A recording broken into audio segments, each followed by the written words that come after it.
싸워서 이기는 것은 군인들이 하는 겁니다. 군인들이. 정치는 싸워서 이기는 정치하면 절대 안 됩니다. 져주면서도 좋은 결과를 내는 것이 바로 정치를 잘하는 거라고 생각하는데 여러분 어떻게 생각하십니까? 자, 져주면서도 이기는 정치를 하는 것, 그게 바로 진짜 정치다라고 얘기했는데 어제 있었던 자신의 영도 개소식 장면입니다. 근데 오늘은 좀 칩거에 들어갔는데 어제 오늘 상황, 김무성 대표 그리고 친박들 갈등이 계속 고조되고 있습니다. 관련된 얘기 지금부터 나눠보겠습니다. 자, 노은지 기자. 자, 어제가 저 사무실 개소식 장면이죠, 저게? 네, 그렇습니다. 부산에서 박민식 의원, 측근 박민식 의원 개소식에도 참석을 했고 지금은 본인의 사무실 개소식에서 이제 발언을 하는 그런 모습인데요. 네. 일단 어제는 부산을 이제 누볐다면 오늘은 좀 칩거에 들어갔습니다. 하지만 아예 그냥 모습을 안 드러냈던 건 아니고요. 네. 서울로 일단 올라와서 당무를 보기 위해서 오후에는 여의도 당사에 와서 이제 관련자들과 회의를 하는 모습을 볼 수가 있었습니다. 자, 지난 목요일 폭탄 선언을 했고 금요일에 극적으로 3대3 나눠 먹기건 타협이건 했습니다만 이 두 가지 사진이 정말 극적입니다. 여성원 변호사. 네. 이 표정으로 마음을 좀 읽어주십시오. 옥새 파동 당시에는 어떤 결의에 찬 네. 그 모습을 보였죠. 네. 그리고 이제 이 옥새 파동 후에는 네. 뭔가 내가 좀 그래도 좀 얻어낸 게 있다. 네. 이런 모습을 보여준데 제 생각에는 그 김무성 대표의 네. 이번 옥새 파동 이후에 그 타협으로 끝나지 않습니까? 네. 그걸 뭔가 얻어냈던 거 있다는 것은 김무성 대표 혼자만의 생각이 아닌가. 네. 왜냐하면은 김무성 대표로서는 있죠. 5군데를 전부 다 공천 안 하겠다 한 걸 가지고 물론 저는 그 타협하라고 생각했습니다만은 네. 타협을 안 하고 끝까지 밀고 갔을 때 네. 어떤 대국민적인 어떤 메시지를 분명히 던져주는 게 아닌가. 이번에 김무성 대표 물론 타협했다고 그러고 3군데 얻어냈으니까 된 거 아니냐. 그렇지만 제가 볼 때 이 국민들이 생각할 때 과연 김무성 대표가 어떤 대권 주자로서의 결기를 보여줬느냐. 네. 이 부분은 상당히 의문을 가지게 되어 있습니다. 그래서 김무성 대표도 그런 걸 의식해가지고 정치는 싸움이 아닙니다. 양보하고 타협하는 것입니다. 그랬는데 그게 물론 정치에서 그 말 맞죠. 네. 그런데 이거는 있죠. 양보 타협은 어떤 그 원리 원칙에 입각해서 하는 거지. 근데 이게 사실 그 김무성 대표 5군데 공천 안 한다고 했을 때는 네. 자기의 원리 원칙에 어긋난 거였단 말입니다. 그렇죠. 여기에 타협했다는 거는 그건 굴복입니다. 네. 그래서 제 생각에는 김무성 대표가 승리했다. 네. 이렇게 보기는 저는 힘들다. 그래서 김무성 대표도 말이 길어진 거죠. 자기가 타협한 거에 대해서 어떤 그 말을 붙이려다 보니까 네. 정치는 그런 것이다라면서 얼버무렸는데요. 네. 제 생각에는 김무성 대표가 대권 주자로서는 승리한 것이 전혀 아니다. 그렇게 생각합니다. 자, 그럼 이제 지금 자막이 나가고 있습니다만, 자, 목요일 날 오후 2시 30분 이후 금요일 날 3대3 타협을 할 때까지 26시간이 흘렀거든요. 그동안 30시간의 법칙이라는 게 있었잖아요. 뭔가 센 거를 질러놓고 30시간 이내에 늘 철회하더라. 심규선 대기자께 좀 질문 드리겠습니다. 보시기에 김무성 대표는 이번에도 한 발 뺀 겁니까? 아니면은 관철한 겁니까? 저 비겁한 코멘트를 하겠습니다. 네. 양면이 있다. 라고 할 수밖에 없는 게 왜 그러냐면요. 지금 저 변호사님의 말에 동의를 하면서도 네. 만약에 네. 이런 경우는 없으면 가정을 만약에 네. 옥새 반란을 안 했으면 어떻게 됐을까? 안 했더라면 그럼 지금도 우리는 유승민에 대해서 얘기하고 있을 가능성이 대단히 높다. 아하, 유승민, 이재만 대결에서 그렇죠. 네. 여당 후보 이재만. 여당 후보, 이번 소속 유승민이가 유승민. 어떻게 될 건지, 이재만이가 이길까 질까, 이걸 논의하지, 네. 내가 볼 때는 김무성 대표 얘기는 없을 거로 추정이 됩니다. 아. 그런 면에서 저희가 볼 때는, 네. 여 변호사의 말에 동의를 일부 하면서도, 네. 그래도, 본인은 자기한테 유리한 쪽으로 지금 해석을 하고 있다.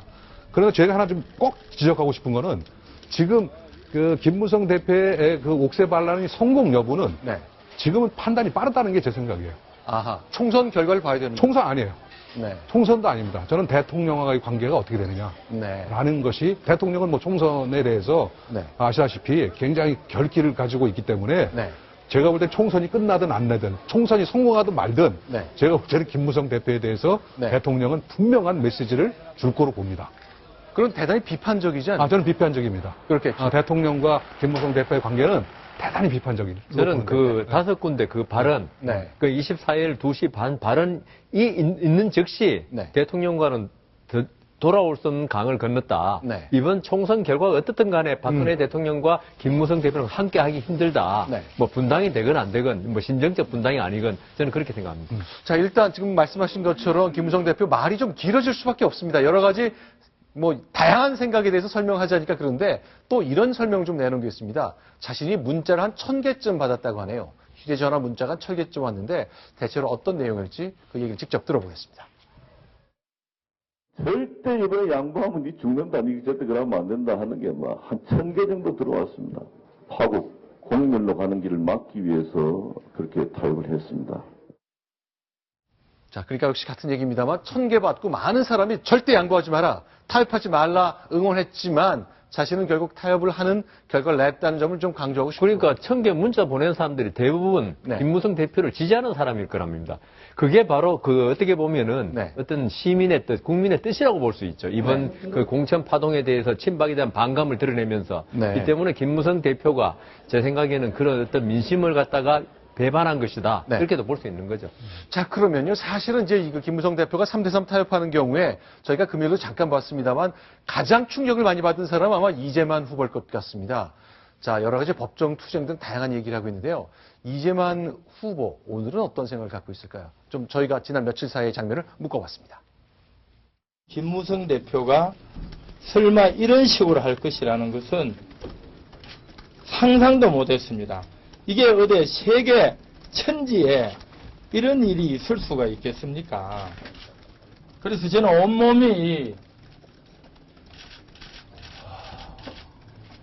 온몸이 경련이 일어나고 정말 분합니다. 당 대표는 세 곳은 의결하고 세 곳은 무공천 결정을 하면서 공천 확정자의 피선거권을 무참하게 침탈하는 초법적 범죄를 자행하였습니다. 이러한 김무성 대표의 독단적 전행과 대표권 폭거를 규탄합니다. 모든 법적 수단과 정치적 투쟁을 통해 엄중하게 처벌받도록 할 것입니다. 자, 구장욱 차장님. 네. 일단 뭐 규탄한다, 법적 대응하겠다고 했습니다만 네. 법적인 방법은 이미 없어진 거 아닌가 싶네요. 그렇죠. 뭐 네. 최고 의사결정기구에서 결정한 거기 때문에 승복하는 것이 도리인 것 같고요. 그 이재만 전 후보의 경우에는 이제 출마 자체가 봉쇄됐기 때문에 뭐 네. 온몸에 경련이 일어나고 굉장히 그 쇼크 상태에 빠지는 것이 당연해 보이는데요. 네. 똑같이 경련이 일어나고 쇼크 상태에 빠질 만한 사람이 유승민 의원입니다. 네. 왜냐하면 그건 왜 그렇죠? 유승민 의원의 경우에는 그 이재만 전 동부청장이 공천을 받았지 않습니까? 네. 공천 받은, 그러니까 친박이 끝까지 밀어서 공천을 준 새누리당 후보를 네. 그 주민들의 어떤 지지로 이겨내면 네. 대구가 선택한 대구의 미래가 될 수 있었거든요. 네. 어떻게 보면 바로 차기 주자로 네. 유력한 차기 주자로 올라설 수 있는 이 구분능선까지 왔는데 그걸 이렇게 김을 싹 빼버린 거죠. 네. 거의 무투표의 당선과 다름없이 그 해버리니까. 네. 그러니까 결국 앞서 그 심기선 대기자께서 말씀하셨듯이 유승민 뉴스가 장식할 것을 네. 김무성 뉴스로 바꿔놨기 때문에 네. 그 뉴스 선택권을 뺏긴 유승민 후보로 봐서는 네. 가장 억울한 후보가 아닌가. 그러니까 이재만 후보는 출마를 못해서 억울한 거고 네. 유승민 후보는 당선이 확정됐지만 국회의원 한 번 더 하는 게 중요한 게 아니라 네. 당장 내년 대통령 선거에서 얼마나 많은 국민 내 어떤 신보수의 지지를 받느냐 네. 못 받느냐 이 갈림길에서 이게 선택을 못 받는 상황에 이제 처했기 때문에 좀 억울하지 않을까 싶습니다. 한 1000시간 정도의 홍보 기회를 잃어버린 거고. 근데 그 이재만 후보가 법적, 뭐 정치적 책임을 네. 묻는다는데 정책 책임 묻는 건 좋죠. 뭐 이재만 후보 충분히 억울할 수 있고. 네. 그런데 이제 법적으로는 지금 안 되는 게 네. 만일 김무성 대표 공천장에 도장 다 찍어가지고 줘놓고 네. 그 자리에서 뭐 뺏었다든가 네. 선관위에 가는 동안에 뺏었다.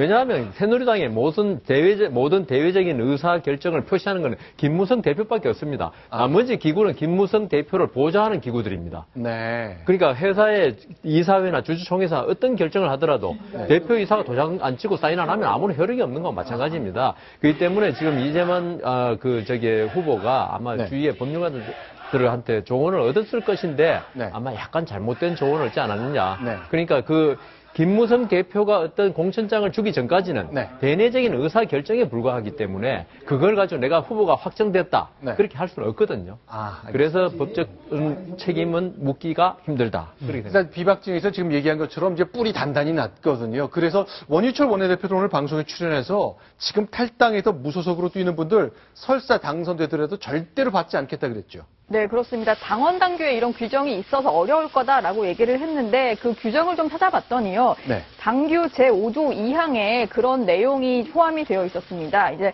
탈당 후에 다른 정당 또는 무소속 후보로 국회의원 선거 등에 출마하는 이걸 이제 해당 행위라고 보는데 이런 네. 해당 행위 정도가 심한 사람 같은 경우에는 최고위원회의 승인이 필요하다. 그러니까 뭐 특별한 경우에 한해서 새누리당에서 이제 최고위 의결을 통해서 복당이 가능하다 이런 얘기인데 사실 원유철 원내대표가 이렇게 얘기를 한 이유는 새누리당 후보가 있는 상황에서 무소속 후보의 어떤 복당 여부를 본인이 이제 가능하다 이렇게 말을 하는 순간 네. 본인이 원내대표로서 좀 부적절한 얘기이기 때문에 이런 당규를 통해서 무소속 출마의 경우는 해당 행위라서 불가능하다 이렇게 못을 박은 것 같습니다. 저기 뭐랄까 발언은 네. 별로 의미가 없는 발언이라고 저는 생각합니다. 예. 최고위원회 승인을 받아야 된다 그러잖아요. 예. 최고위원회 승인하면 될 거 아닙니까? 그렇죠. 그거는 정치적인 판단에 따라서 정치적 타협에 따라서 얼마든지 소집해가지고 네. 받아들입시다. 화합찬에서 그럼 끝나는 얘기예요. 그런 사례가 뭐냐 하면 네. 아시다시피 저기 2008년도에 네. 지금 친이계가 친박계를 다 쳐내지 않습니까? 그렇죠. 친박 연대를 만들지 않습니까?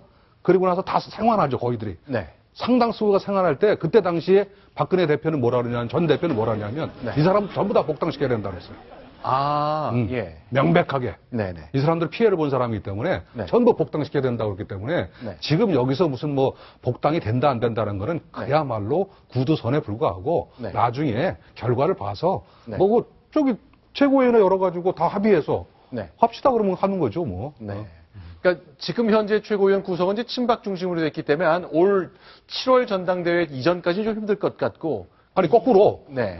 저기 전당대회에 좀 도움을 주겠다. 네. 그럼 더 빨리 받아들일 수 있죠. 근데 저는 오히려 그보다도 네. 해당 행위냐 아니냐 그게 쟁점이 되면요. 네. 이걸 꼭 해당 행위라 할 수 있을까? 네. 오히려 그 어떤 법원에 만일 그 소송을 제기한다. 그러면요. 이분들이 무소속 나가게 된 게 어떤 그 이한구 위원장을 비롯한 친박들의 어떤 공천 학살에 의해서 네. 자기가 뭡니까?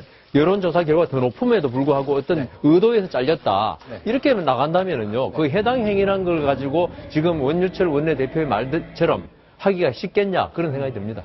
자, 지금 이제 구자홍 차장이나 심규선 대기자 말씀하신 것처럼 만약에 김무성 대표가 지난주 목요일 날 그 결정을 안 했으면 오늘 일요일에 저희가 진행하는 뉴스탑10 가운데 한 20분 이상은 이분 얘기를 다뤘을 것 같은데 정말로 한 2, 3분밖에 시간이 할애가 안 되는군요. 유승민 의원 탈당했는데 그 얘기를 좀 들어보겠습니다. 오늘 뭐 어차피 세 명 다 등록하도록 되어 있으니까 이제 서로 연락을 해서 열심히 하기로 들었습니다. 박근혜 정부의 성공을 위해 늘 열심히 이렇게 취업해가지고 거기에 대한 변함이 그 마음 변화 없습니다. 예. 자, 일단 박근혜 대통령 성공을 위해 일하겠다. 그러나 무소속 연대 비슷하게 무소속으로 나선 동료 의원들 선거운동 돕겠다. 두 가지 메시지가 다 섞여 있는 것 같네요. 저기 서로 상반되는 가치가 서로 틀린 것을 갖다 동시에 저기 추진할 때 우린 투트랙 전략이라고 그러는데 유승민 저 의원은 투트랙 전략을 쓸 수밖에 없습니다. 네. 그러니까 대통령을 절대로 비난하거나 또는 적으로 돌려서는 안 되고 그러면서 동시에 네. 자기 때문에 불이익을 받은 네. 동료 국회의원들 도와야 되는 네. 이 두 가지 상반된 그런 부분에 대해서 투트랙 전략을 쓸 수밖에 없고 네. 그 이유 중에 가장 큰 이유는 뭐냐면 네. 저기가 대구여서 그렇다는 거예요. 다른 데면 그렇게 안 해도 되는데 네. 대구라는 네. 그러니까 박근혜 대통령과 거의 감정 이입이 돼 있어서 네. 박근혜를 적으로 돌리는 사람은 결코 살기가 어려운 저런 지역이라면 유승민 의원은 투트랙 전략을 쓸 수밖에 없다. 그것이 옳든 그르든. 네. 그래서 그런지 대통령 사진은 계속 사무실에 걸어놓겠다고 얘기를 하네요. 네. 그런데 그 유승민 의원이 저 얘기를 한 게요. 네. 후보 등록한 직후 얘기 아닙니까? 그렇죠. 최근 얘기가 안 나와서 그렇긴 한데요. 원유철 원내대표 얘기와 유승민 의원 얘기를 좀 섞어서 해석을 해보면 네. 앞으로 유승민 의원이 복당을 하기 위해서는 네.